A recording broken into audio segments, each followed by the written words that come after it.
Good evening, everybody, and good afternoon in India to all the panelists and attendees. I am Sakshi, an alumni of Ritsumeikan Asia Pacific University, and today we are here for the global project for University of Tokyo India office. This project aims to attract students primarily from Southeast Asian countries to encourage them to pursue their higher studies in Japan. Today's program is this program also is sponsored by MEX, the Ministry of Education, Culture, Sports, Science and Technology in India.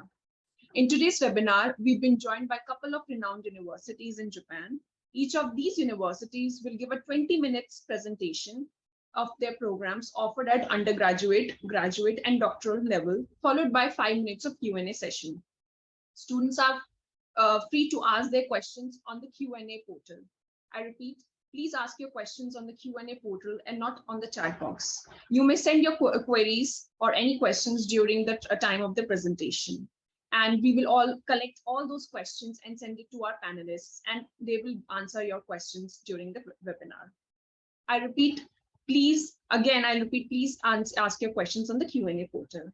So we will also send in the questionnaire in the chat box. I request please fill that, and it won't take much time. It will only take 3 minutes. So it will be very helpful if you could kindly cooperate on the same. So now I'll share my agenda, and please wait for a while.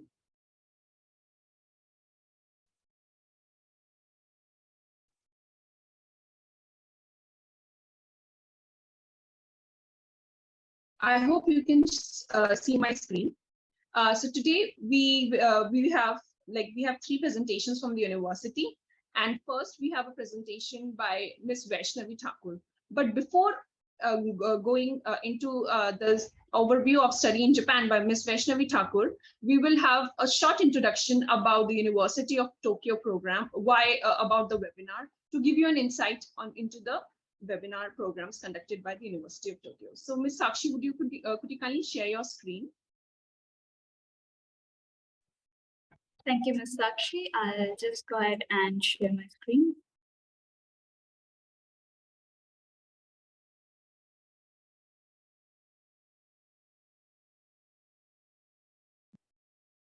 I hope you can see my screen now. Yes. Okay, thank you for the confirmation. So hello everyone, welcome to this webinar, Study and Work in Japan session 8. My name is Sakshi, and this program is hosted by the University of Tokyo India office and sponsored by MEX, the Ministry of Education, Culture, Sports, Science and Technology in Japan. So first of all, before giving you a brief information about our project and our office, I would like to thank all our expert panel members from prestigious Japanese universities who attended and contributed to this webinar series. So thank you for your time and for your support. So we are a part of Study in Japan Global Network Project in Southwest Asia by MEX, and we provide information on Japanese universities. In order to increase awareness of higher education opportunities in Japan, we organize education fairs and seminars throughout India. So today we are here for session 8. We already had completed 7th session of the Study and Work in Japan webinar series. And these webinars are primarily intended to introduce you to some of the best Japanese universities to you. And today we are joined by representatives from 3 renowned Japanese universities. So in this online sessions, all the universities will be discussing English-based programs and scholarship opportunities offered by them. So please listen each and every presentation very carefully. And you can also ask your queries directly to the university representatives in the Q&A box. So this is just a brief idea about number of higher education institutions in Japan. In Japan, there has been approximately 700 plus universities plus specialized vocational institutions. Moreover, Japan is consistently ranked in the top 10 countries for education, and some of the Japanese universities have been among 500 universities in the world. So no doubt you learn from the very best in the world, and you'll work with most of the modern labs with great facilities. And you can also learn Japanese easily if you live in Japan. Some of the Japanese universities are offering preparatory Japanese language courses for international students who are already enrolled in their degree programs. So this is the email address of our office. In case if you have any questions later after attending the webinar, please feel free to contact us. We would be very happy to assist you. I'll also share this email in the chat box. You can save it for your reference. So thank you very much for listening to me. I request you all to please stay tuned with us till the end of the session. And I hope the next few hours will provide you valuable and fruitful information about study and work in Japan. So thank you very much for paying attention. Please enjoy today's session.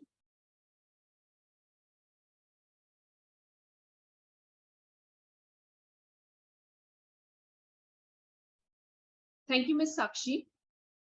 So next, I would like to call Ms. Vaishnavi to give who is a current master's student at University of Tokyo, to give her experience on studying in Japan.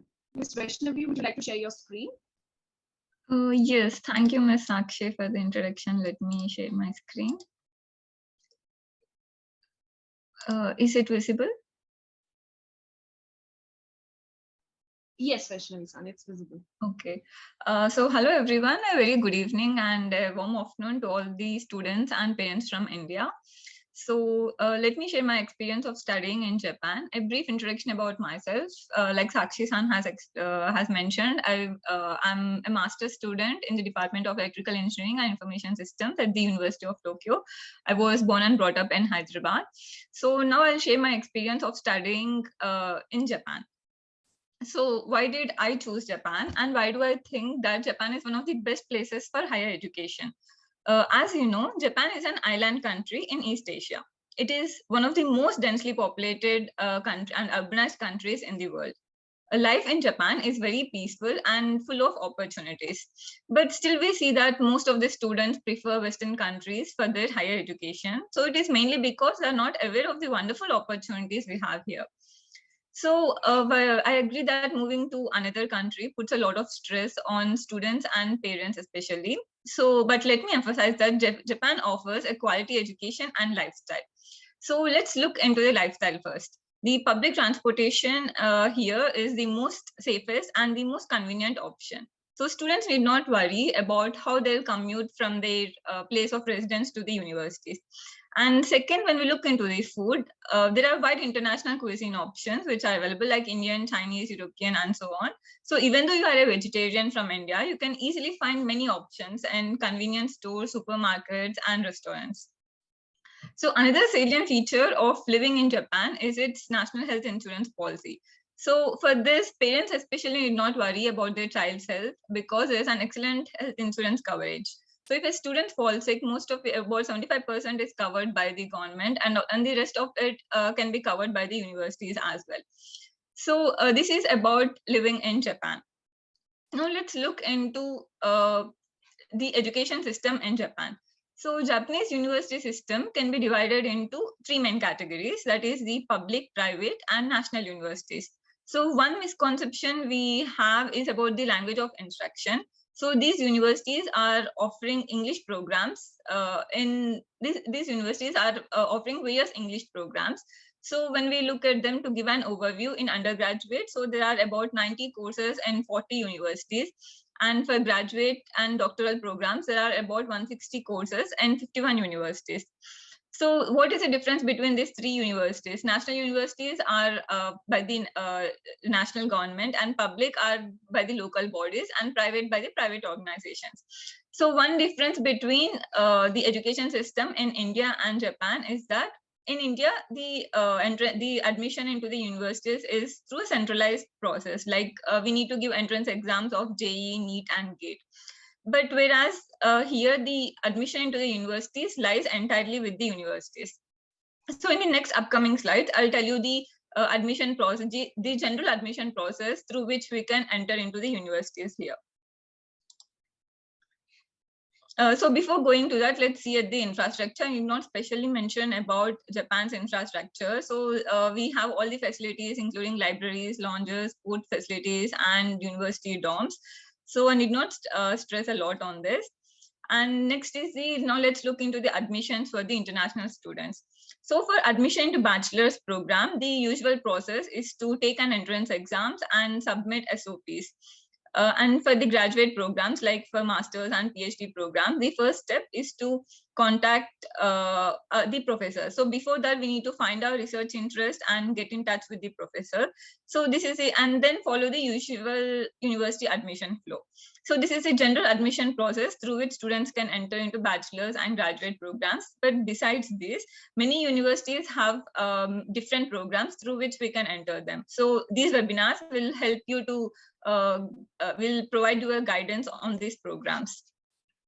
So I would also like to mention a point that we see that, like I mentioned, many students prefer the Western countries like US and Japan. But when we look at the comparison between living expenses and tuition fees in US and Japan, so it is very clear that Japan, including the tuition fees and also the living expenses are including the tuition fees for the public and private, Japan has very low tuition fees. Living expenses are almost comparable to the living expenses in US.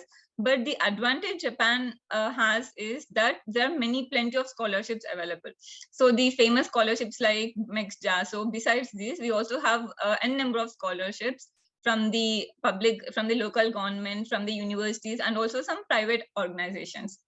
So students can easily come here and pursue their higher education through these scholarships. Now let's look at what can a student do after he graduates. So one question that must be popping is about the job opportunities. So what are the job prospects here?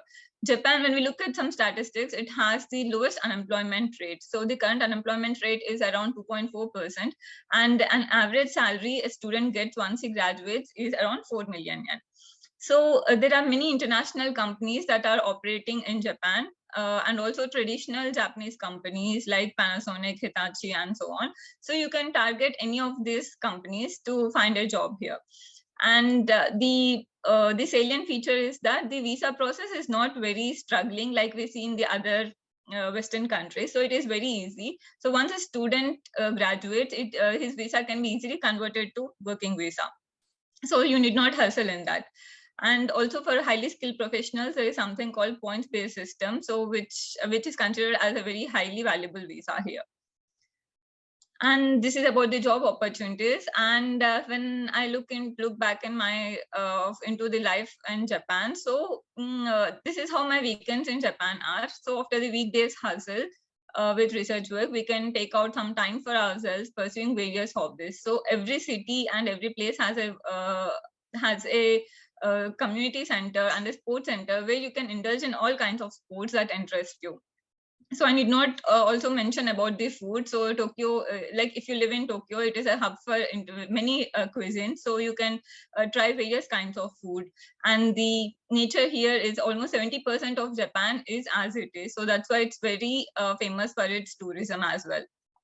So this is about studying and about my life in Japan. I hope you enjoyed my presentation, and I'll conclude with this, and I wish you all the very best in your admission process. So I hope to see some of you here very soon.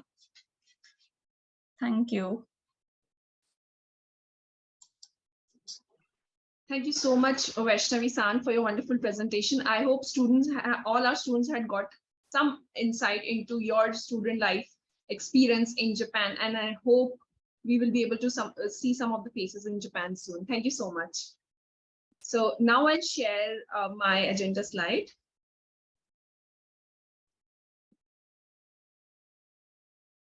So next up, we have a presentation by Osaka University, and to represent Osaka University, we have Professor Clement, who is a specially appointed associate professor and for Center for Global Initiatives. So to give you a brief idea of what Osaka University is. So Osaka University is a public research university located in the Osaka Prefecture, and it is one of the Japanese former imperial university and a designation national university, listed as a top type university in the top global university project. So the University of Osaka is also ranked among the top 3 public university in Japan, along with the University of Tokyo and Kyoto University.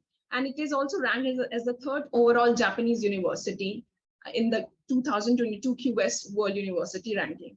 Now, I would like to ask Professor Clement to kindly give an insight into what Osaka University is about and what are the programs offered at graduate, undergraduate, and doctoral levels. Thank you so much. Professor, would you kindly share your screen? Yes, thank you very much, Sakshi.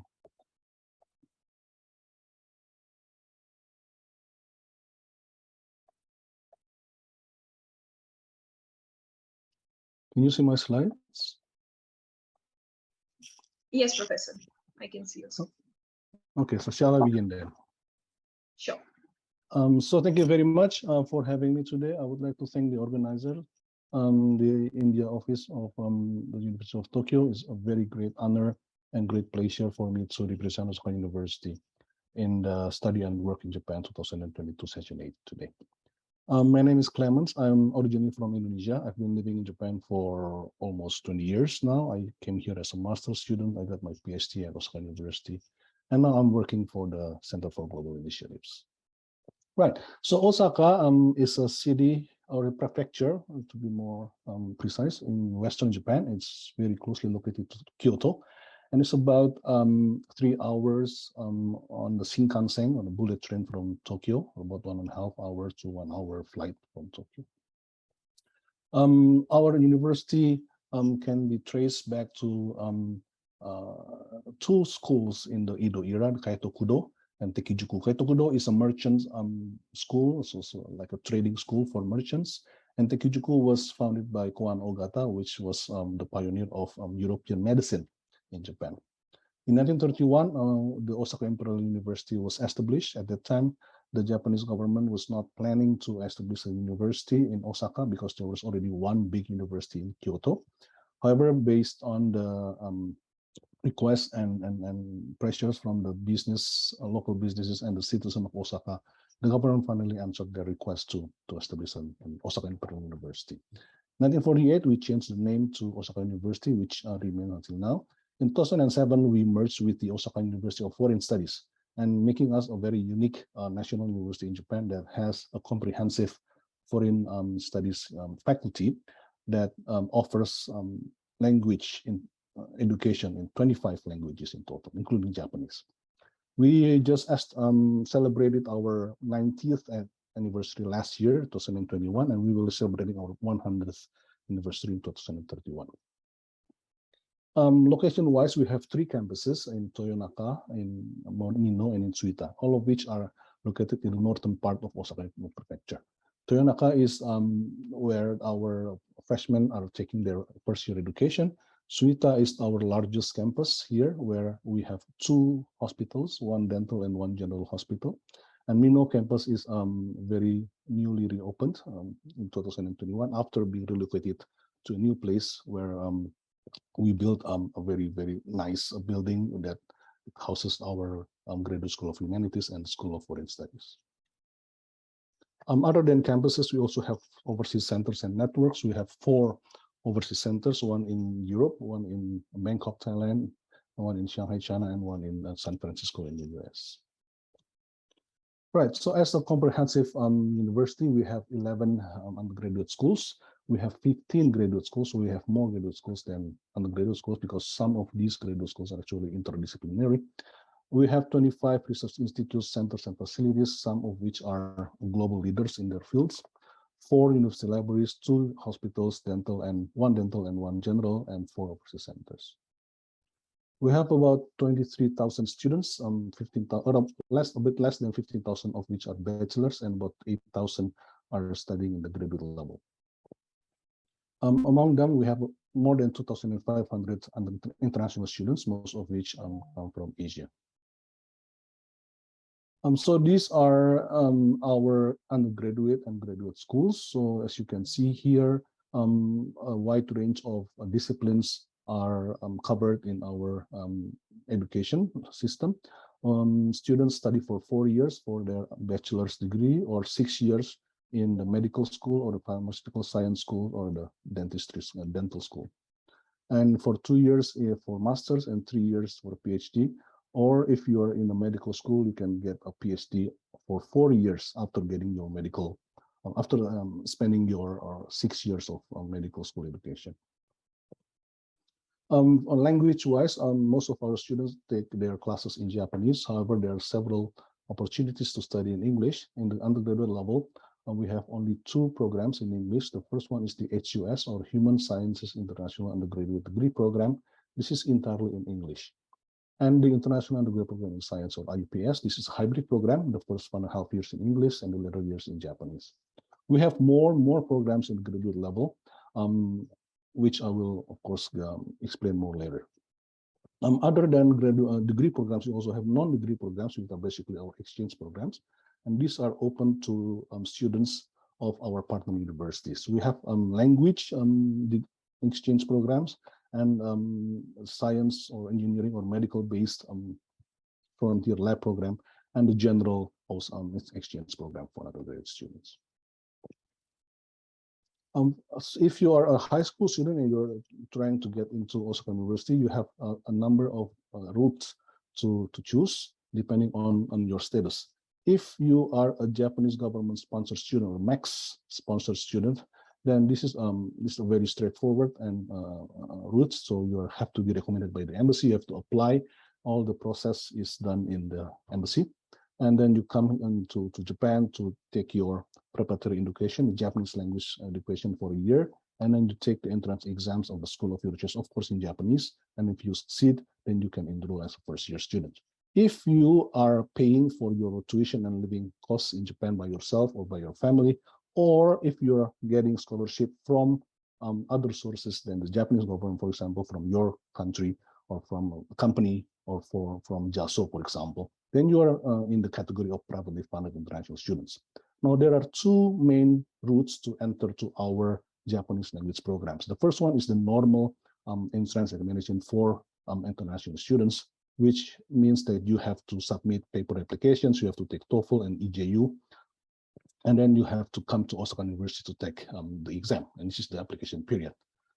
If you are living overseas, and meaning this is not available for international students living in Japan, then you can take the special route, which is an online. Everything is done online. However, I think the university is thinking of changing the system next year or 2 years from now, but you will be updated on the website. So you can actually click this on, and you will be directed to the website, or you can scan this QR code. If you're planning to study in English or in a bilingual degree program, each program has its own special admission process. Okay. So before I move on to our graduate programs, let me share with you a number of our strategic research areas, because of course, graduate students, they are really interested in research. So we have 4 fields of strategic research: immunology and infectious diseases, translational and reverse translational medicine, and symbiotic intelligence system, which covers soft robotics, AI, neuroscience, and human-machine symbiosis, and quantum information science and quantum biology. And these research areas are represented by these world-leading centers. Okay, so these are our centers. I will explain to you a number of them. The first one is IFRAC. IFRAC stands for Immunology Frontier Research Center. This was established in 2007 as the world premier institute of Osaka University. And this research institute houses our prominent researchers in immunology. This is actually a global leader in immunology. And our mission, the mission of IFRAC, is to fuse immunology, imaging, and bioinformatics to apply research results in order to contribute to society. And they have shifted their focus from mouse immunology to the new vision of human immunology. So they're really into applying their basic research results to clinics. Quite recently, last year, we received quite a large funding from the Nippon Foundation to establish the Center for Infectious Disease Education of Research or CYBER. This, of course, related to the event of pandemic. The director, Professor Matsura, is a very well-known virologist who has been leading the center in providing education and also disseminating information to the public, and also doing research in infectious diseases. For the second top area, translational and translational in reverse translational medicine, we have a couple of research institutes. I will try to share with you the IFRIMED. This is quite a very recent one that was launched in 2017, and it's a cross-disciplinary division that includes other graduate schools and research institutes other than our Graduate School of Medicine.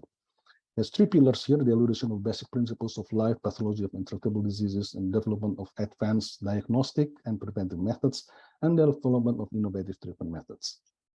The director, Professor Nishida, is a very well-known ophthalmologist, and he is leading a team that is conducting the world's first transplant of cornea made from iPS cell of the patient. So transplantation of cornea is not a new thing, but building cornea from the iPS cell of a patient that is used to then be transplanted into that patient is quite a new thing.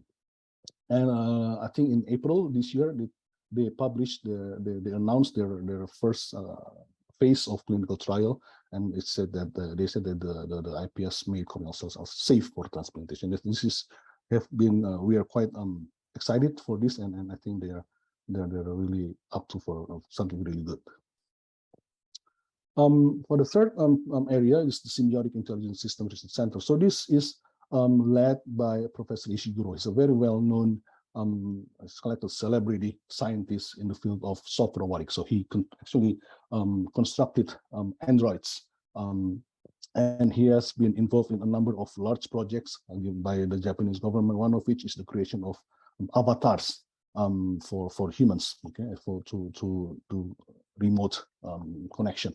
The center is also led by Professor Asada. He's also very well-known scientist in the field of robotics, and they have together in the center, they have created many robots and androids, the representatives of which are Erica, which is a female humanoid robot, and Telenoid, which has been commercialized very recently. It's a minimalist humanoid for use in elderly care homes. Not only creating robots, they're also studying how we can connect, we can live together, humans and machines, and how machines can be very useful in the society, especially in the aging society. They're also trying to understand what humans are by studying the interaction of humans and robots.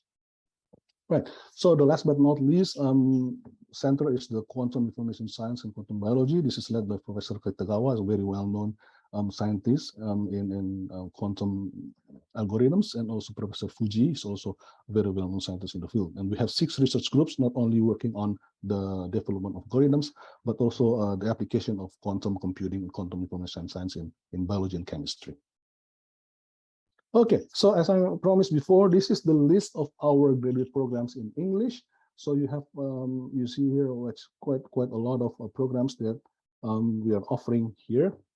And our very new program is the Sustainable Economy Program, but the others have been running for quite a while. So you see here, science, engineering science, IST, and engineering. Okay. So how to study at the graduate level? I think our previous presenter actually touched upon this. So first you have to find and contact a supervisor, professor that will take you and in his lab and be help you in getting your degree. If you are not sure how to do this, we have a system called the AAD, so Admissions Assistance Desk, and you can go to this website and enter your credentials, and then an officer will help you to contact the professor of your interest. But still, the searching level, you need to search, you need to find some potential supervisor by yourself. For tuition fees, we are, as a national university, we have quite a flat tuition fee. So you'll find the same fees with other national universities. So about for undergraduate level is about 536,000 yen a year. Just as the previous presenter also mentioned, this is actually very low compared to the US or to the UK. Okay, graduate level is also basically the same. For the cost of living, in Osaka, you can expect to spend about 91,000 yen a month, but now yen is very cheap, so I think this goes down quite significantly even if you convert it to rupee. We have a number of financial aid available, Japanese government MEC scholarships. Of course, we also offer scholarship from individual schools, and these are open for application after you're enrolled into one of these schools. And other scholarships, and you have to JASO, for example, and also some companies and foundations are actually having scholarships. We also offer tuition fee waivers to international students, in which you can apply for this every semester, every year, and you can get about 50% reduction or a 100% reduction. We also have a number of dormitories that are open to our international students. This is the one of the new dormitories that were built together when we built the Mino campus. So it's a very nice place, very new place, but the rent is also not that cheap. Second one, this is the Tsukumo-dai Global Village. This is more closely located to our Suida campus. And this is actually open for international students and also international researchers that are working in Osaka University. These are some of the pictures of the Global Village at Tsukumo-dai Global Village. So you see here, there's a common area where there's books here and students can and researchers can communicate, and common living room, a shared kitchen, and laundry. It's very, very convenient and supporting the life of our international students. Right, so if you need more information, you can visit our website here. And we also have a number of official social media accounts on Facebook, Twitter, Instagram, and also YouTube. So thank you very much for your attention, and I'm actually now open for answering some questions. Thank you so much, Professor Clement. It was very informative session, and I hope our students could get some idea about the programs offered at Osaka University. So we can have the Q&A session now. So I would pick up a few questions, and I think you have already given a brief overview about the university, what are the programs, how's the student life, and everything. So maybe I can just pick up a few questions and you can answer on the basis of that. So first, Sure. I would like to ask the question is that does Osaka University offer MEC scholarship for undergraduate degree, which is university recommended? And is Japanese language proficiency necessary to apply for the scholarship? So for undergraduate level, we do not offer university recommended MEC scholarship application. So it has to be an embassy recommended one. We only offer the university recommended one for the graduate level. Okay, thank you so much, Professor. And second question is that, for example, what are some kind of external scholarships apart from the MEC scholarship, which is offered at Osaka University? If you can just kindly give a brief information on that. Yeah, thank you. So our schools, graduate schools and faculties do have a number of scholarships that they offer to selected international students. But of course, these students that can apply for this scholarship must not have a separate scholarship. Okay.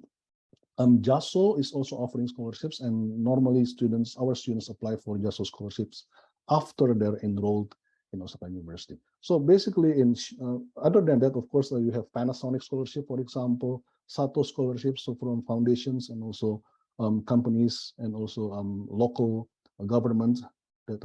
We have all the information. Our international office has all the information, and we are very happy to share it with our international students. But what I would like to imply here is that unless you are a recipient of the MEC scholarship, I think you need to prepare for your financial situation to live in Japan for at least a year. So this is just to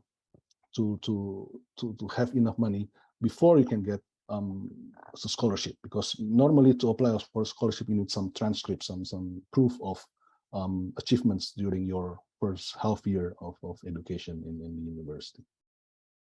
Okay. Thank you so much, Professor.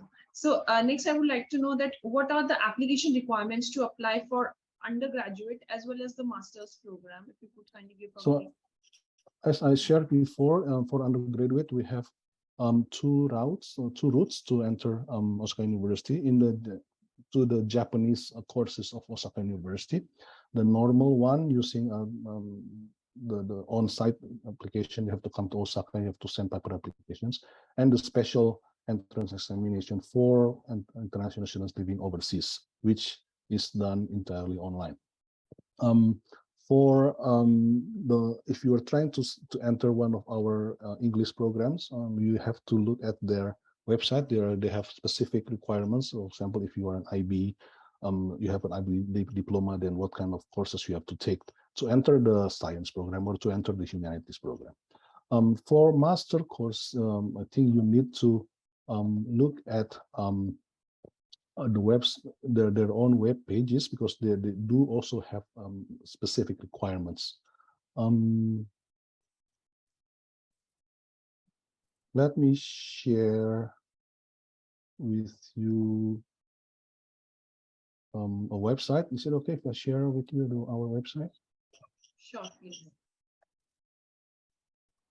Let me.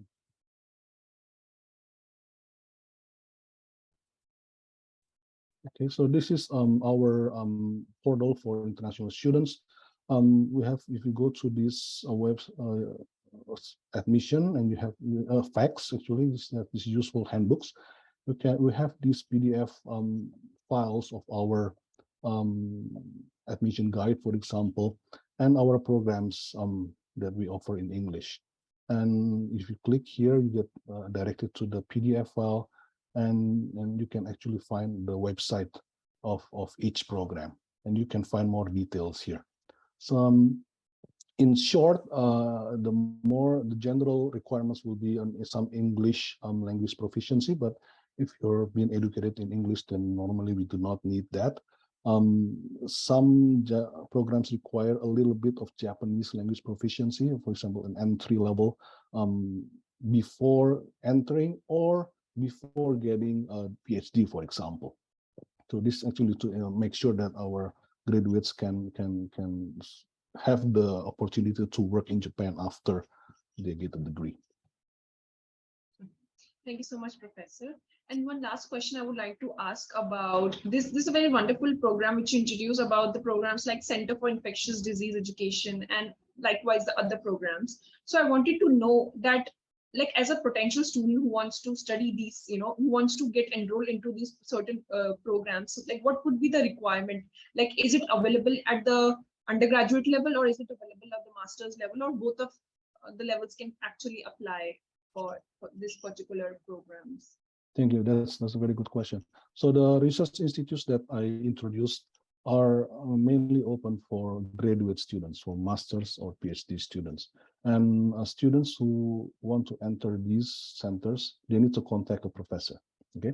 So depending on the affiliation of that professor, for example, the CIDR, the Center for Infectious Diseases Research and Education and Research, has professors that are affiliated with the School of Medicine.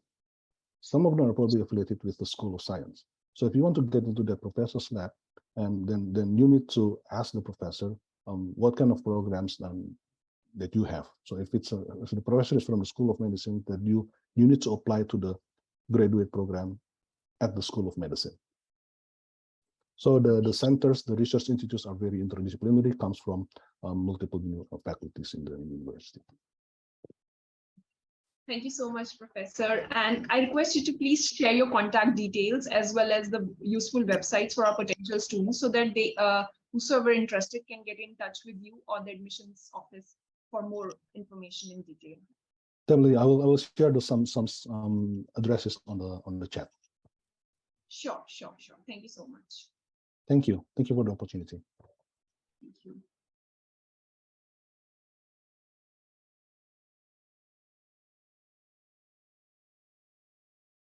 So thank you so much, Professor Clements. So moving on. So next up, we have presentation by Kyoto University. So Kyoto University is founded upon the principles of its motto called Freedom of Academic Culture. And it is a public research university located in Kyoto, Japan, which is founded in 1897 and is one of the former Imperial University and the second oldest university in Japan. Today, to represent Kyoto University, we have Tanaka-san from admissions office and Professor Chang for our programs for our attendees. So Tanaka-san, would you like to share your screen, please? Okay. Can you see my screen? Yes, we can see. Thank you very much. Hello, everyone. Thank you for coming to Kyoto University Information Session. My name is Takuya Tanaka at the Kyoto IAP Admissions Office. Well, today, I would like to introduce Kyoto University and our scholarship program for international undergraduate students called Kyoto IAP. After my presentation, Dr. Chan will be introducing to you an international course program of civil engineering, which the Department of Civil, Environmental, and Resources Engineering is offering. Okay, this is the outline of my presentation. First, I would like to introduce Kyoto City. Second, I'm going to talk about why you should choose Kyoto University. Lastly, I will let you know the details of Kyoto IAP. Now let's get started. To begin with, I'd like to start by introducing you where Kyoto University is. So Kyoto is located right north of Osaka and to far west of Tokyo, the capital of Japan. From Tokyo to Kyoto, it takes roughly 2 hours by bullet train. And Kyoto University is located in the central part of Kyoto City. Kyoto is the ancient capital city attracting people around the world. As you may know, Kyoto was once the capital of Japan for more than 1,000 years. And not only as an ancient historical traditional city, Kyoto is also highly recognized as one of the most innovative cities. And also these rich and rare cultural backgrounds which Kyoto City has been developing brought over 30 universities to Kyoto, which makes it a true university town. Well, actually, it is estimated that 10% of the population is college or university students. Then, while there are so many universities in Kyoto as well as all over the world, why you should choose Kyoto University? So this is simply because Kyoto University is one of the best universities in Asia and ranked high in various world university rankings. So this is an overview of Kyoto University. And from now on, I will call Kyoto University KU for short. And KU was founded in 1897 as the second oldest national university and has always been a leading university in Japan. Today, I'd like to focus on these 2 features, research-oriented and 11 Nobel Prize laureates. So one of the most notable features of KU is that it has been produced innovative cutting-edge research and sent out award-winning researchers. And actually, we have the largest number of Nobel Prize recipients among Asian universities. See these 11 laureates. And we also have laureates of Fields Medal, Gauss Medal, and Chon Medal. These are the highest prizes for mathematicians. And following these prominent researchers, many talented students are studying together. As we can see here, we have more than 22,400 students, including about 2,700 international students from about 110 countries. And more than 80% of the international students came from Asian countries. For instance, 53 students from India are studying at KU. We provide students with diverse academic opportunities. We have 10 undergraduate faculties and 18 graduate schools. All professors are dedicated in education and research supervision. For more information on the admissions process, please refer to the Admissions Guide for International Students, which is available on our university website. As you can see from the booklet, only a very limited number of undergraduate faculties accept privately financed international students. So therefore, unless the applicant has a very high level of Japanese language proficiency, which almost as high as a native Japanese speaker, or is a mixed scholarship students recommended by the embassy, international students will generally be enrolled either through the Kyoto IAP or the ICP, an English taught degree program, which will be introduced to you afterwards. On the other hand, graduate school entrance examinations are administered by the respective graduate schools. So please visit their respective website to check their information. Now I'm going to introduce to you our unique scholarship program called Kyoto IAP for international undergraduate students. To summarize the features of Kyoto IAP, the Kyoto IAP is a 4.5-year program, and the Japanese language proficiency is not required at the outset. And you can select the faculty according to your academic interest at the time of application. This program provides comprehensive financial support, including a monthly scholarship stipend. This is the curriculum of the program. Well, it's consisted of 6 months preparatory course and 4-year undergraduate course. Let me explain each course in detail. So 6 months preparatory course begins in October, and this is a period of the preparation for undergraduate course where they are required to have an advanced level of Japanese language proficiency. So therefore, here we provide intensive Japanese language classes as well as some foundation classes in English in certain subjects of natural sciences and social sciences. But in other words, that's why we do not require any Japanese language proficiency at the time of application. After you complete the preparatory course and pass the designated examination called the qualifying test, you will be able to go on to the undergraduate course. But traditionally, KU values liberal arts education. So in the first and the second year, you study liberal arts mainly in English.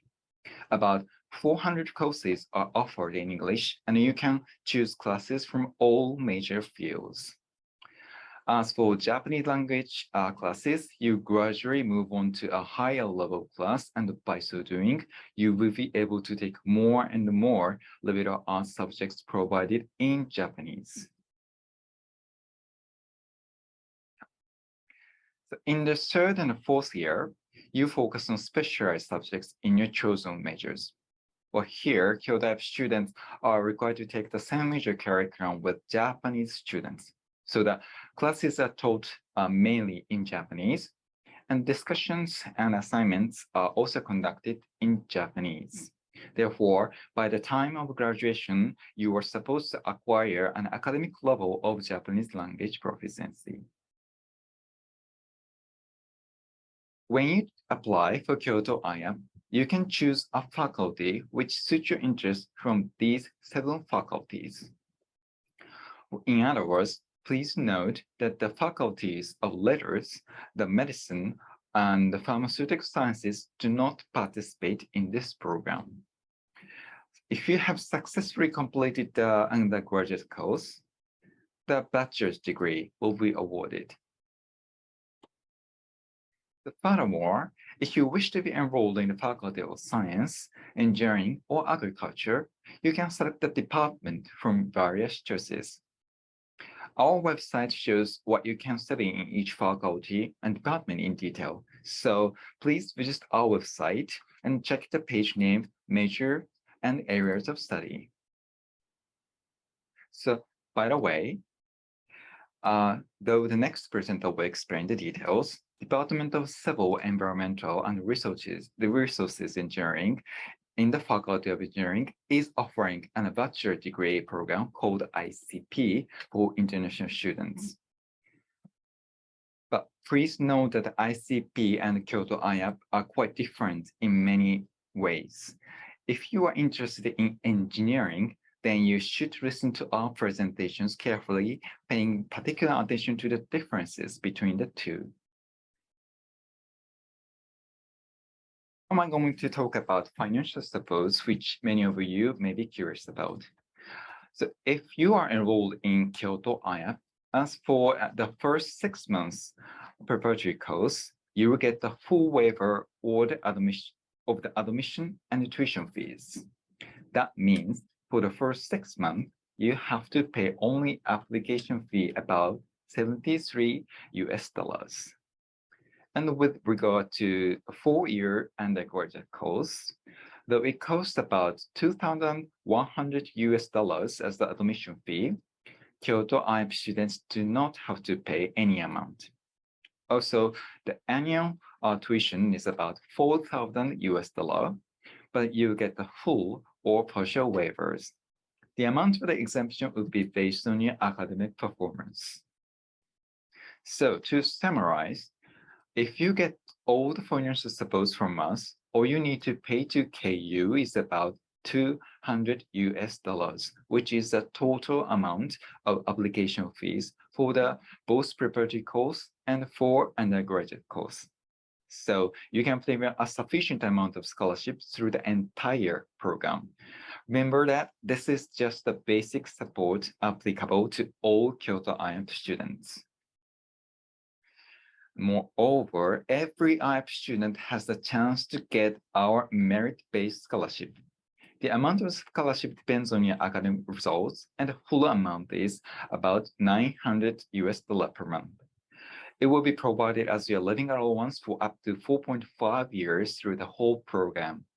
The average living cost of undergraduate students at KU is about $700 US, so our scholarship is much enough for you to live in Kyoto City.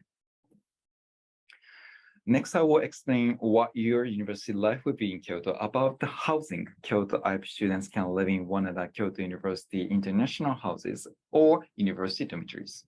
For example, here, Kyoto Hyakumanbe International House is available for the first 2 years at the maximum. All students have their own private furnished room and share kitchen, laundry, shower rooms, and toilets. And you can enjoy cooking and talking with their friends in dining room. Okay, now let me explain application process. This is application schedule for enrollment October 2023. Well, you have to complete your application through the online application system from November to early December. We will make an admission offer in April. The number of places we have to offer is 25. It's a total number of success applicants from all over the world. And how to apply?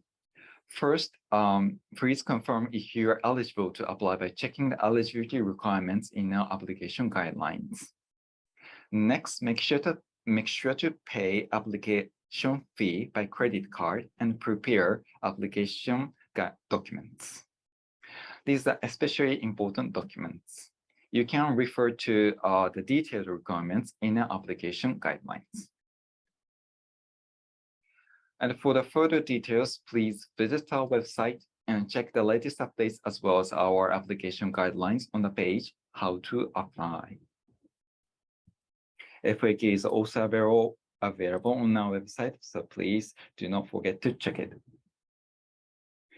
Okay, that's all for my presentation. And next, Dr. Chan will introduce a program offered by the Department of Civil, Environmental, and Resources Engineering, which provides students with the opportunity to earn a bachelor degree all in English. Dr. Chan, please. Okay, thank you very much. Now let me share my screen here.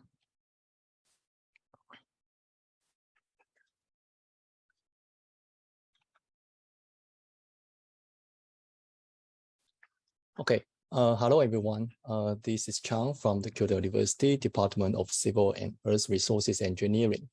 Today, this is my great pleasure to introduce our program, the Undergraduate International Course Program of Civil Engineering, or ICP in short.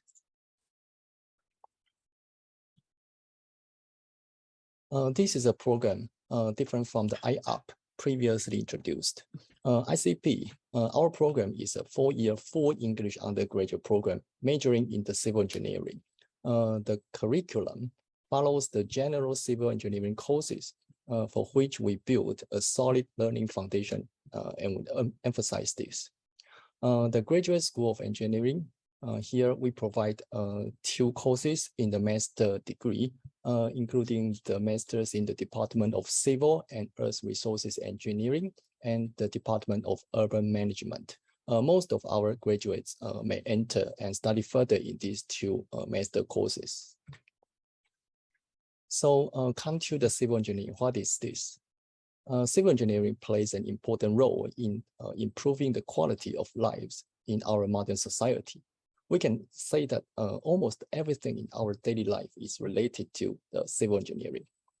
The technology and knowledge in civil engineering have contributed a lot to hazard mitigation, infrastructure design, construction, and maintenance. And our common missions are majorly prevention of disaster, creation of public spaces, creation and management of environments, and making public policies. In general, our civil engineering consists of four main disciplines, including structural engineering, hydraulics, urban planning, and geomechanics. Here, I would like to talk about them in more details. First, the structural engineering. Structural engineering shapes the basic structure of the world we live in, such as the roadway and railway bridges. It contributes to design, construction, and maintenance of all structures. And these figures show some examples. Like here, we can see the Shinkansen, its viaducts, and also the highway viaducts and the mono railways. How to ensure their safety, durability, and serviceability is our core mission. And the prevention and mitigation of natural disasters are also important missions for the structural engineers. Developing sustainable infrastructures combined with environmental aspects is our next challenge. This photo was taken after the Kobe earthquake in 1995. We can see there is a building greatly damaged in the earthquake. How to prevent structures damage like this is our challenging mission.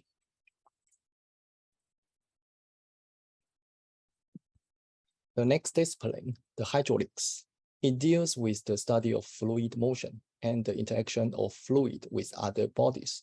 In a larger scale, hydraulics is vital in understanding the flow of rivers, lakes, and the other oceans. The knowledge of hydraulics is dispensable in water system management, flood hazard mitigation, and also the maintenance of rivers, lakes, and ocean economical system in local and global environmental scales. And geomechanics, it studies the engineering behavior of Earth's materials such as soils and rocks, playing a crucial role in all civil engineering projects since most constructions take place or in the ground. The principles of soil and rock mechanics are used to investigate the physical, chemical conditions of the subsurface, the dynamic behavior of soils, as well as the stability of slopes and soil deposits to design, construct, and maintain earthworks and structural foundations. From these figures, we can see some examples. Here, this is the Kansai Airport. This is the primary international airport in the Great Osaka area of Japan. And this is the closest international airport to Osaka, Kyoto, and Kobe. It is located on an artificial island. It was a great design and construction project because the engineers needed to build a 4 by 2.5 kilo island, this artificial island, stably standing in the 18-meter deep water on top of 20-meter high soft clay. And another example is given here. This is the Seikang Tunnel. This is the world's longest undersea tunnel by the overall length. It is 240 meters below the sea level and connects the main island and Hokkaido. Geomechanical engineers, they needed to overcome the high pressure and complex geology conditions under the sea. And the last discipline is urban planning. It aims to promote knowledge to create safe and comfortable and sustainable cities. So common research themes of urban planning are to develop comprehensive and practical methodologies to infrastructure design and management. those methodologies should consider a potential broad range of impacts, such as economic, social, and environmental impacts. These methodologies are then used to assess potential future scenarios.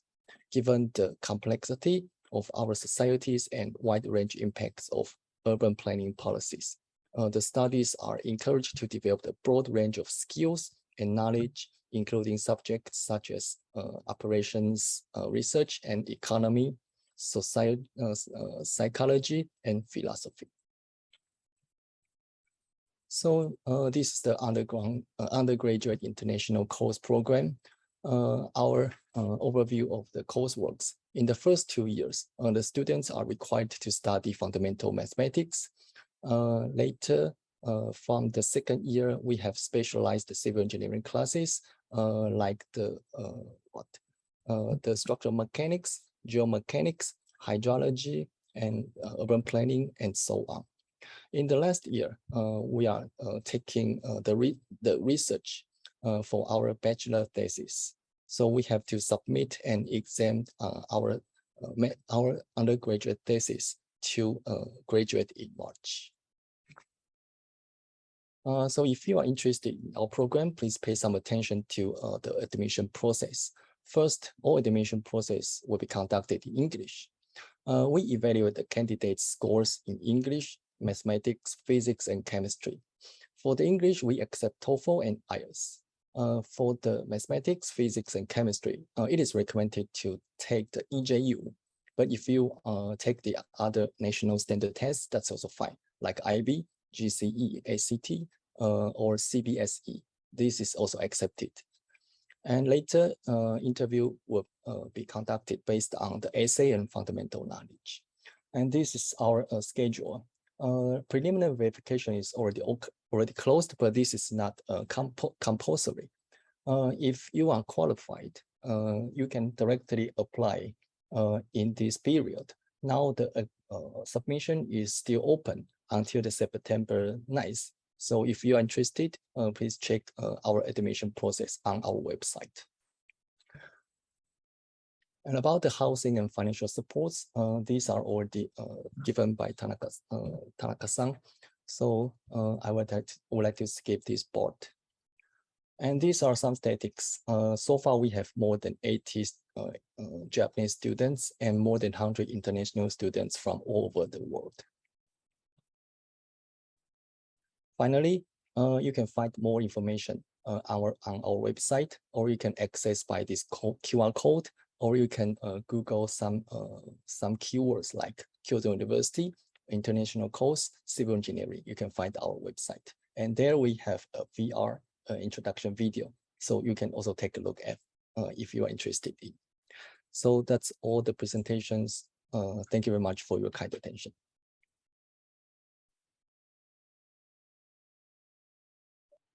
Thank you so much, Tanaka-san and Professor Chang, for introducing the programs at University of Kyoto University. So we will begin with the Q&A session. So I would like to pick up a few questions for you, or would you like to pick up a few questions? You are also free to do that. So do you want me to pick up a few questions? Yes, please. Sure. So one of the students is asking about the graduate programs for artificial intelligence and machine learning in Kyoto University. So do you have the courses related to that, or maybe the courses which involve some of the part related to machine learning or artificial intelligence, if it's there?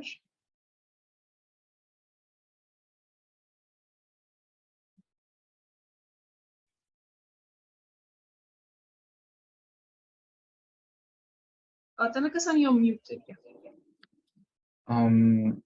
Perhaps the Department of Informatics, Informatics and Mathematical Sciences in the Faculty of Engineering will be teaching and researching about artificial science, but we have to, because I'm a administrative staff, so I have to ask the teacher.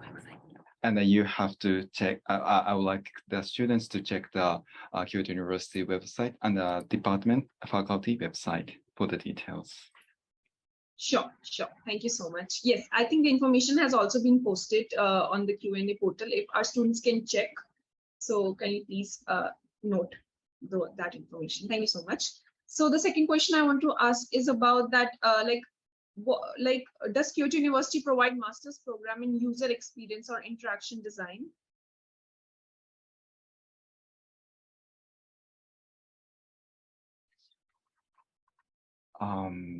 Yeah, I have to repeat my answer last time again, but the students has to research on their own on our website or the database if your interest matches what we are doing at the university. Sure, no worries. Thank you so much. One more question I would like to ask is about, like, I also noticed about the internships which the students have been, I think, has got after doing the courses like urban planning or geomechanism. So I wanted to know, like, what kind of internships are those, and how can a student find those kind of internships? Do you have any career office, or a student has to find the internship by oneself, or like, what's the process like?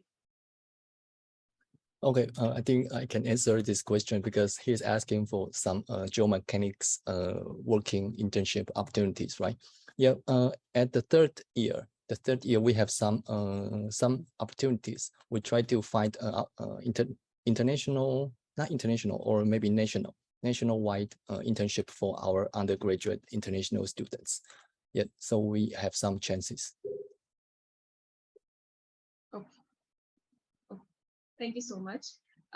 One last question I would like to know, like, can you kindly describe a student? I know, like, I think probably Tanaka-san can describe more because I think he might be interacting with few students. So, like, how is the student life at Kyoto University? Like, how in terms of part-time jobs or in like on-campus part-time jobs, etc. If you can kindly give a brief scenario of that. Basically, international students can do part-time jobs and whatever they want to do during their university life. But as for the Kyoto IF scholarship program, and as for the Kyoto IF students, because we provide sufficient financial support, so basically students are not allowed to do the part-time jobs, and we ask them to concentrate on their studies. Thank you so much. There's one more question. I think we still have few minutes. So one more question is on the chat box in the Q&A portal, which I can see, is that what are the opportunities for graduate studies admission for 2023 for Kyoto University? And is there any kind of winter application thing as well?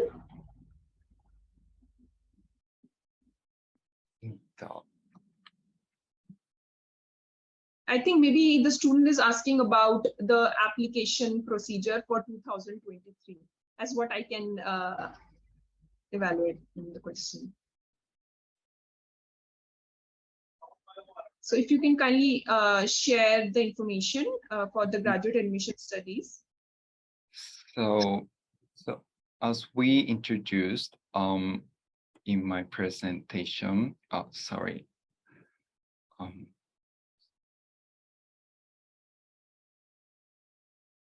I will share the website. Oh, sorry, that's hold a second.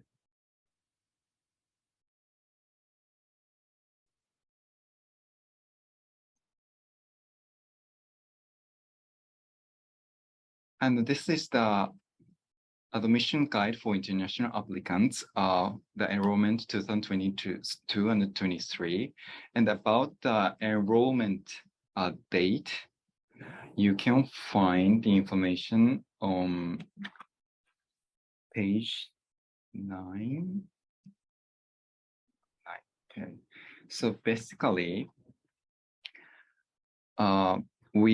the students are asked to enroll either April or October. So this is the period of the admission. So the students have to choose to enroll either spring or fall. No winter admission, I suppose. I think by winter they mean maybe the fall, because this term is not used in Indian education as of now. Sorry about misconception. Might be winter might be the October or the fall. So Sorry. no, it's okay. It's okay. Thank you so much, Tanaka-san. I think we can end our Q&A session here. And I would kindly request you to please share the link of these brochures as well as your contact details, Professor Chang as well, so that our students can get in touch with you if they have any further queries.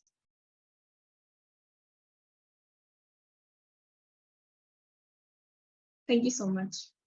Tanaka-san, you're muted.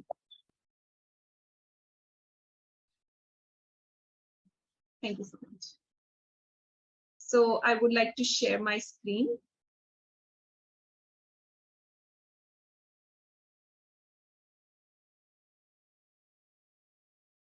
So last, we have a presentation by University of Tokyo, and to represent University of Tokyo, we have Professor Warapong.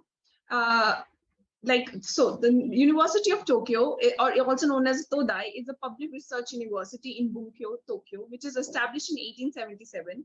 And the university is the first imperial university and currently selected as a top type university of top global project university by Japanese government. So Professor Warapong, who is also a specially appointed associate professor at the Graduate School of Information Science and Technology, will be giving us some insightful information on the programs offered at University of Tokyo. So Professor Warapong, would you kindly share your screen, please? Thank you very much for your introductions. Okay, so I would like to use about 20 minutes to introduce you to our graduate school, the Graduate School of Information Science and Technologies, the University of Tokyo. As the name suggests, we are graduate school, so we don't accept bachelor students, unfortunately. And we are on information science and technologies, which is called as computer science and engineering in India. All right, so please consider us as graduate school of computer science and engineering. Unfortunately, because I am in Graduate School of Information Science and Technologies, I cannot give an introduction to the whole University of Tokyo, but I hope that many of my informations would also be applied to other graduate school also.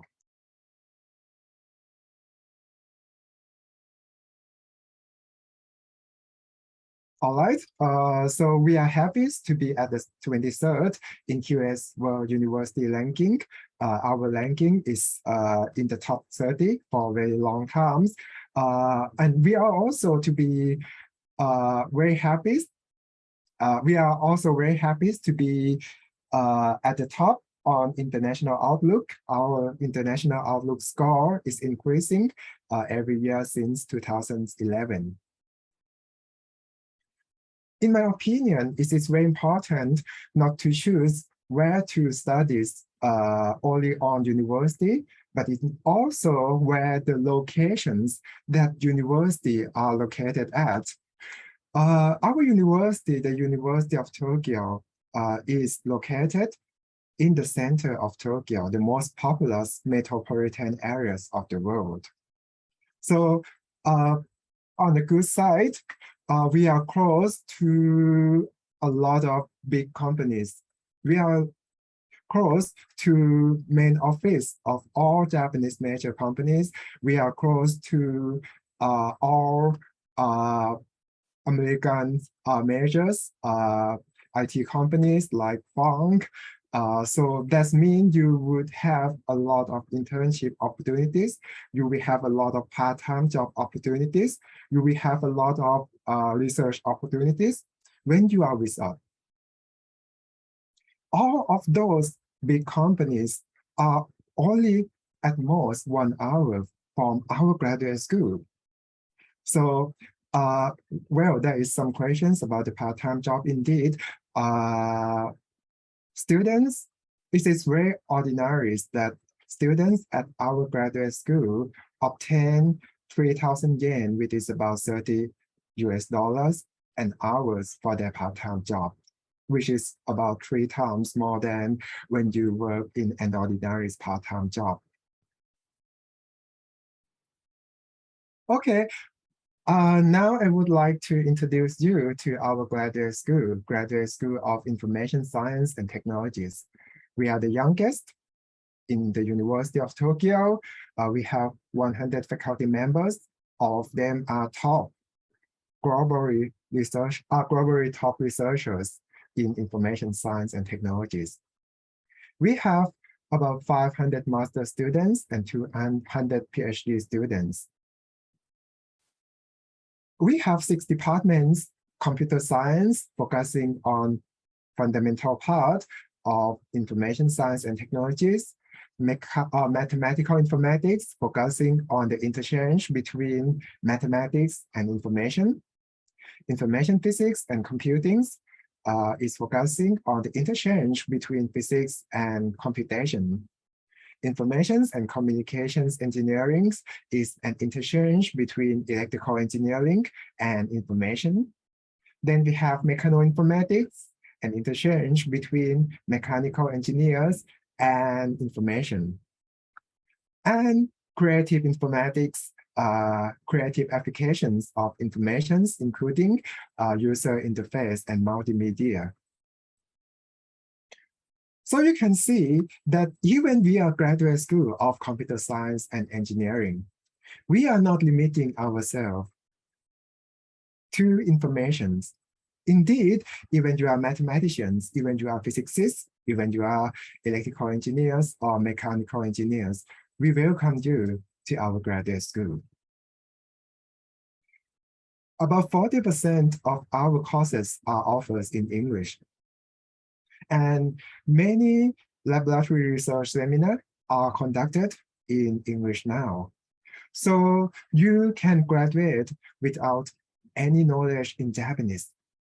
But of course, we have a very great Japanese language course providing for you. So you can graduate without any knowledge in Japanese, of course, but you can learn Japanese a lot while you are our students. Okay, so there are a few ways to become our student. Many of you may have heard about MEX Embassy recommendations, the MEX scholarships that is recommended by the Japanese embassy of your countries.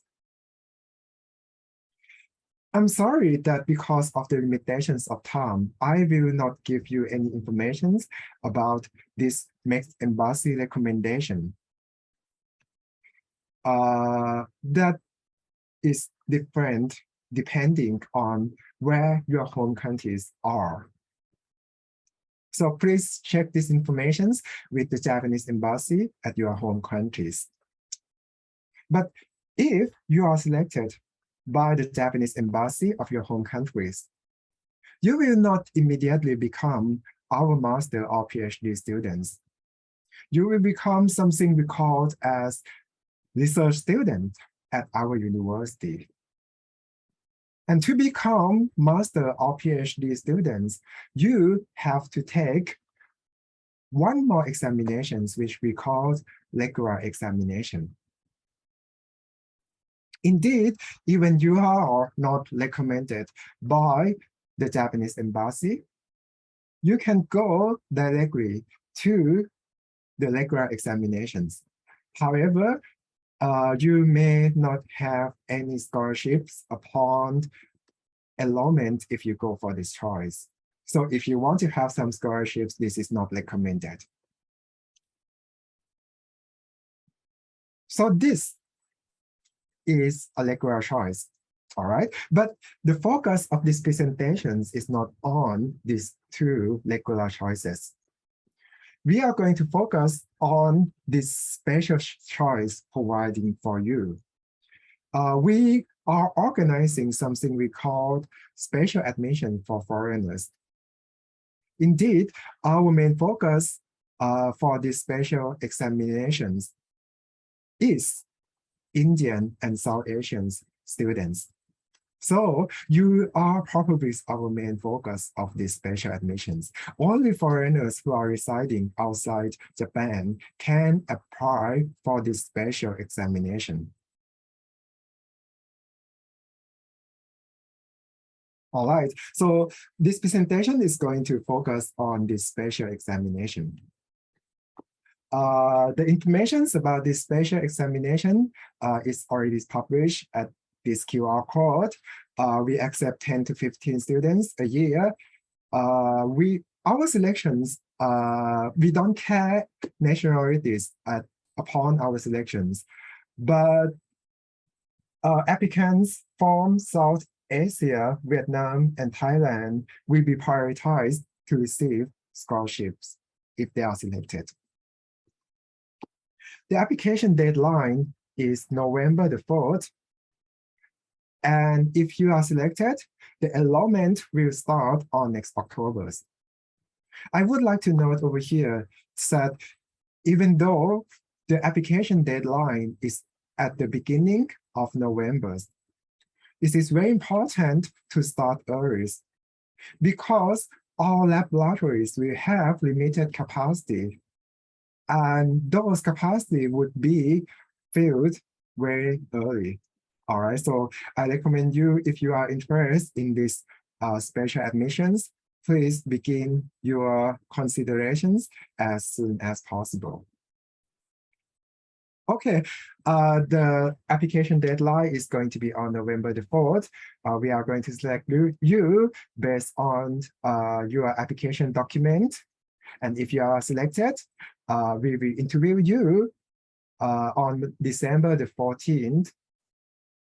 And we will notify you the acceptance or rejection result before the end of this year.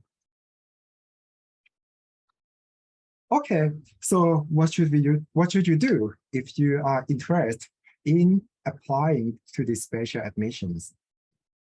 As discussed at the beginning of these sessions, the first step to apply to these special admissions is to find professors whose interest match with you.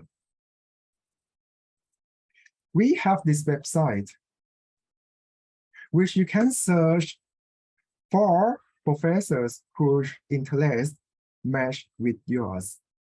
All right, so there is a list of keywords that we are working on together with professors, the names of professors who are working on those keywords. So please search for professors that you are interested and try to contact them. This is already too late for these presentations, but indeed, if you feel like contacting by email is not enough, our graduate school is providing a unique opportunities so that you can talk with any of our professors via Zoom, via online sessions. All right, this session is usually organized at the end of May. So if you are not going to apply for the special admissions, if you are going to apply for the next special admissions, I would like you to take these opportunities to discuss with our professor verbally. And sometimes you can discuss with some of their lab members at the sessions. All right, this is a unique opportunities because, I mean, sometimes when you send an email, you are not going to be replied. So if you have a chance to talk with professors verbally, that could help giving you some connections with our professors. Okay, and this is what we are going to test you at the interview and also at the document selection. If you are applying to our master course, we expect you to have some fundamental knowledge on information science and technologies. We also expect you to have deep knowledge on topics that you wish to study. So we don't care if you are mathematicians, we don't care if you are physicists, we don't care if you are mechanical engineers, but we expect you to have some fundamental knowledge on information science and technologies. at the time of admission. All right, so you have to study computer science and engineering at the time of admission. And also, we want you to have deep knowledge in the field that you want to work at. For example, if you want to do research in natural language processing, NLP, we of course want you to have deep knowledge in NLP, but we also expect you to have deep knowledge in other related areas like deep learning, machine learning, fundamental machine learning, statistics, linear algebra, combinatorics, and so on and so forth. If you are applying to our doctoral course, we also expect you to have some research abilities at the time of applications.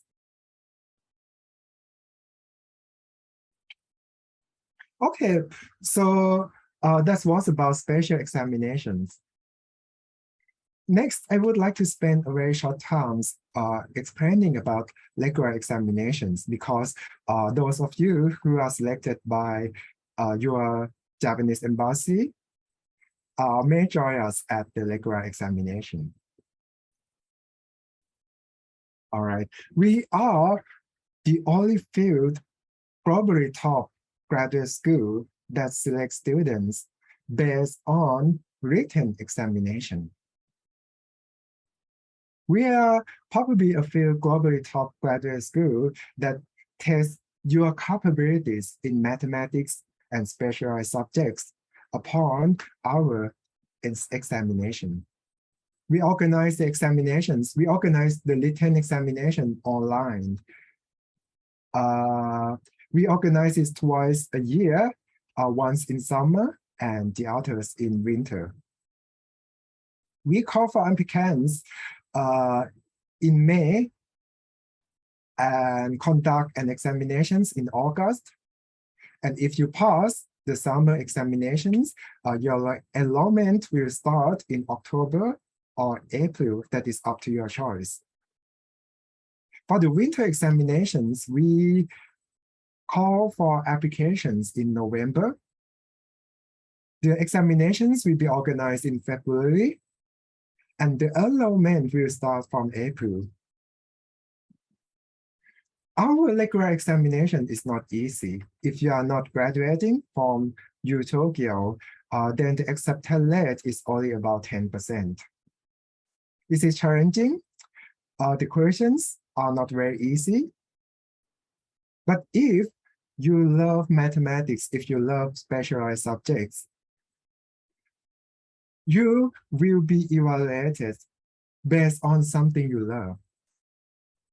And if you are selected, you will have a chance to work with people who have a strong passion in mathematics and specialized subjects like you.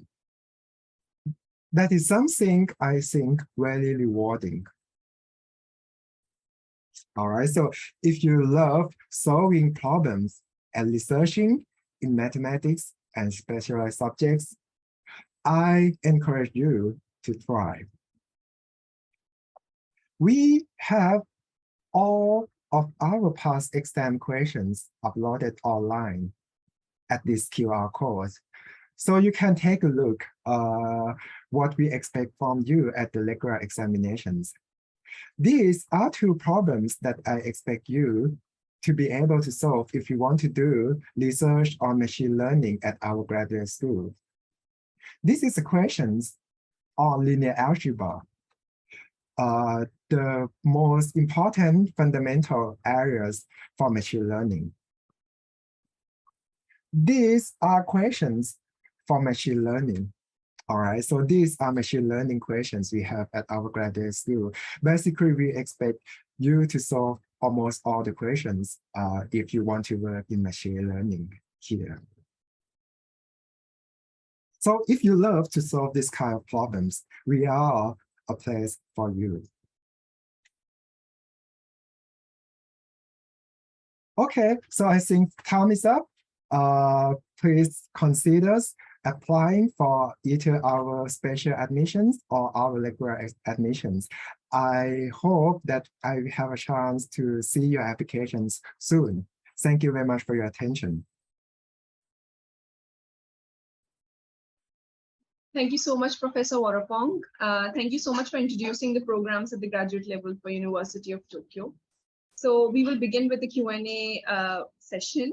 So I would like to ask a few questions regarding University of Tokyo. So does University of Tokyo provide master's program in user experience or interaction design in creative informatics departments?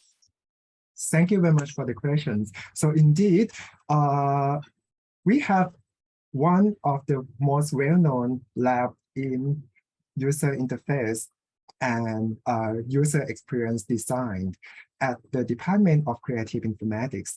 Actually, Professor Igarashi is known to be one of the most famous. You can even search for his course in Coursera.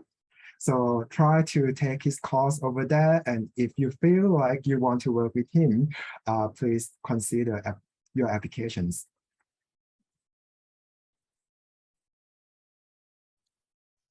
Thank you so much. So the next question is, is English proficiency also GRE available for the students at graduate level? No. So for our graduate school, we don't expect you to have GRE score. We don't care about your GRE score because we think that GRE does not indicate how good you are in researching in information science and technologies. We have our examinations and interview that we conduct by ourselves, which we believe that our examinations will test your capabilities even much better than those examinations. Thank you so much, Professor. One last question I would like to ask is for the tuition waiver. So is it only applicable in the first year of the students for the student life, or is it also applicable for the rest of the 3 years as well? Can you say the questions again? Sorry. Sure. But I would like to pick one question over here. So does your university have collaborations with any prominent companies in AI and ML? Yes, we do have a lot of collaborations with companies in AI and ML. Let's say that we have collaborations with almost all AI ML companies that have office or research centers in Tokyo. So yeah, we even have a program that give you some scholarships if you, so you will become, you will have a project. If you become our PhD students, you will have a project that is a joint project between our graduate school and those companies. So you will have some salaries from those companies while obtaining degree at our graduate school in AI and ML. So yeah, there are a lot of opportunities in these areas for you. Thank you so much, Professor. And I would like to repeat that question again. So in terms of the full fee waiver for the undergraduate program, for first year, so is it also applicable for the rest of the other years, like second year, third year, and fourth year of the course? So for the undergraduate course, I'm sorry, I don't have a lot of information because I am on behalf of the graduate school. So, but basically we have a similar program with Kyoto University that has just been introduced. So you come to us, learn in English in the first 2 years and apply to the programs that you want to learn for specialized subjects for your junior and senior. Over there, you have to study in Japanese. Thank you so much, Professor. I think that's about it. So thank you so much. So also, Professor, I would like you to kindly leave your contact details on our chat box so the students can get in touch with you for the further information. Okay, yeah. So I will give you my email in the chat box. Sure, thank you so much. So now I would like to ask Ms. Khushi to share a small video for all those potential students who wants to study in Japan. So maybe with that video, you can have a look of what a student life is all about, and maybe it can give you some little motivation to pursue your further studies in Japan. So Ms. Khushi, would you like to share the video? Yes, we'll do that. Sure. I hope you can see my screen. Yes. Okay. All right, I'll start the video.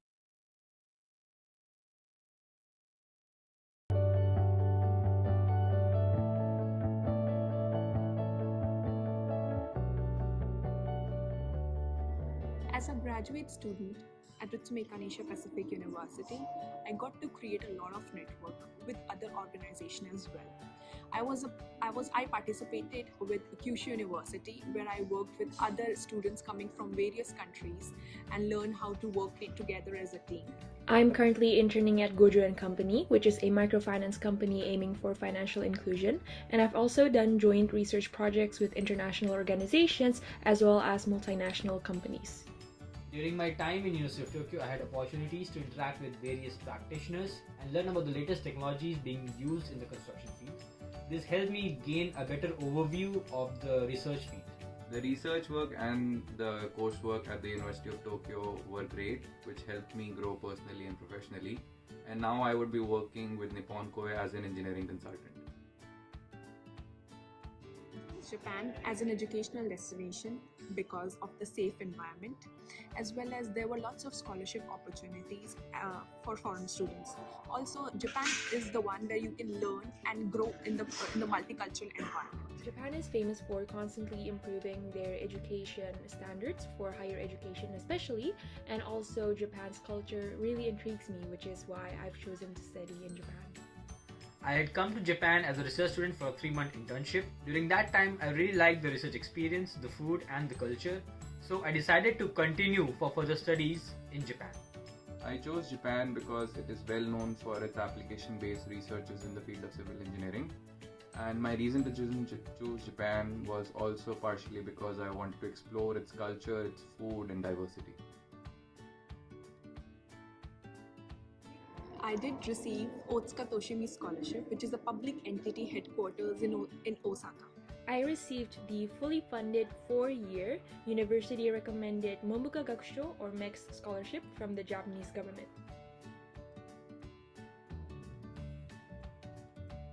This scholarship helped me a lot in my studies.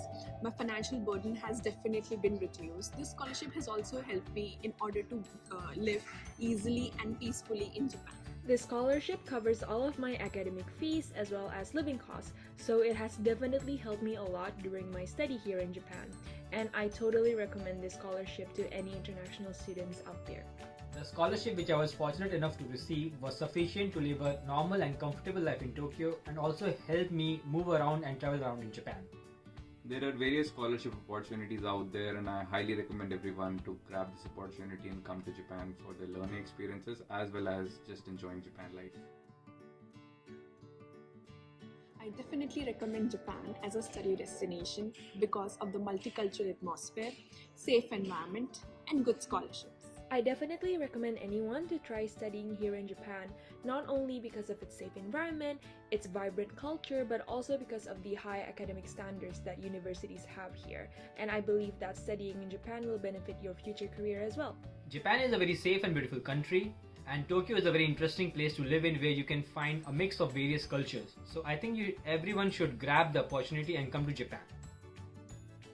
Hope to see you soon in Japan. We are all waiting for you here in Japan, so hope to see you soon!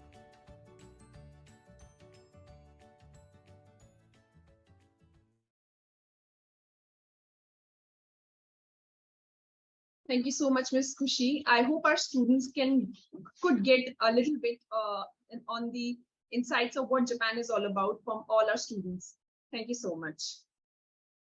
So this marks the end of our webinar. Thank you so much to all the panelists for having such a wonderful discussion and attendees for participating in today's webinar. The recording of the webinar conducted earlier are also uploaded to the UTokyo India office site, and the link is also shared in the chat box.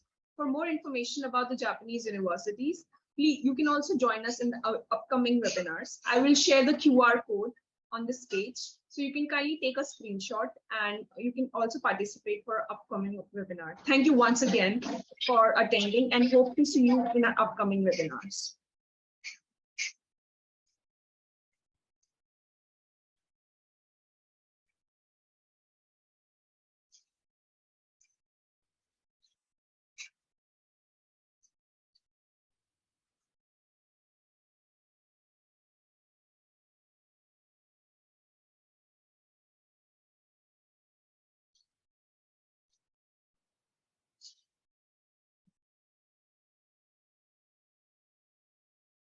Can you please take a screenshot of this screen and save it on your desktop so that you can participate for our upcoming webinars? Thank you so much.